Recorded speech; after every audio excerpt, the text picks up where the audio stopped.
Өрттік тактикалық машығын атқаруға кірішкілі.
Бұл машығулар негізінен базарда жеке ішкерлік жүрген базар администрациясына жана базарда иштегендер бардығына өтө жакшы таасират калтырды.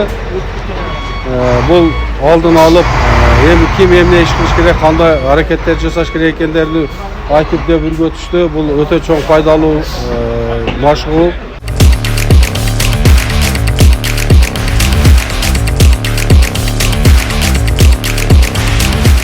Байман Батыр базарында өрт тактикалык машыгуу өткөрүлдү.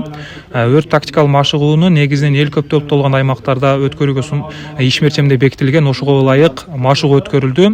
Эки жерде мындайча айтканда өрттүн очогу аныкталып, ал жер толугу менен чектөөгө алынып, өрт толугу менен өчүрүлдү жана ошондой эле ал жерден эки жаран өрттүн ичинен куткаруучулар тарабынан эвакуацияланып, тез жардам кызматына өткөрүп берилди.